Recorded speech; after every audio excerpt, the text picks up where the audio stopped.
En Madrid hay un palacio y en el palacio un hotel, y en el hotel una niña que la llamen Isabel, que la llamen Isabel, que no la daban sus padres ni por ningún interés, ni el dinero que contasen tres contadores al mes, tres contadores al mes.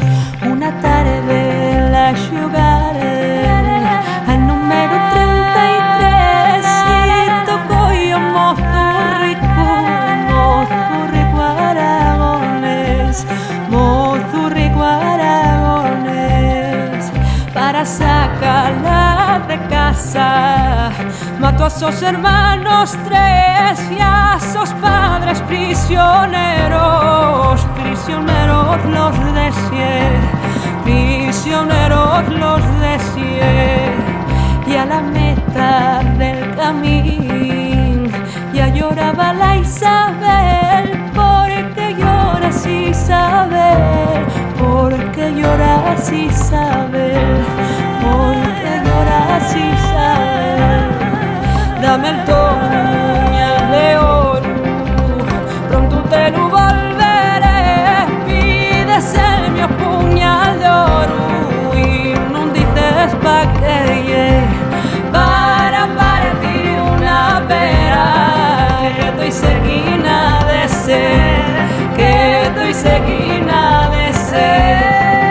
El hilo entregó al derecho, ella agarró lo al revés y cortara en la cabeza y pusiera hilo a los pies, y cortara en la cabeza y pusiera hilo a los pies, y pusiera hilo a los pies, y pusiera hilo a los pies.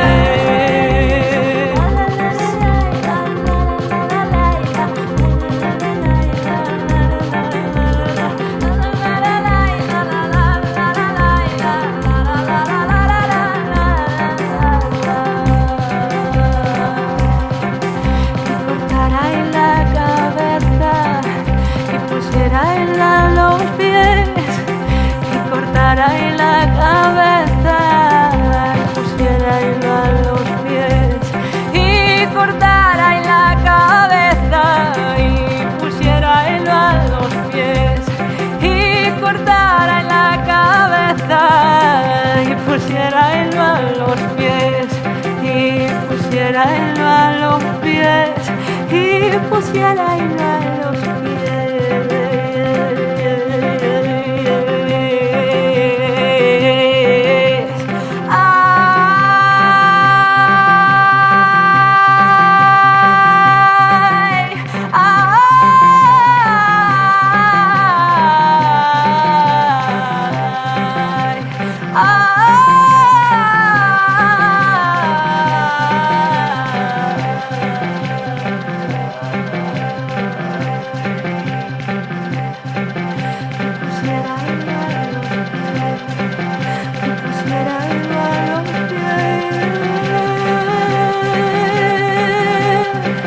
Si pusiera hilo a los pies, si pusiera hilo a los pies.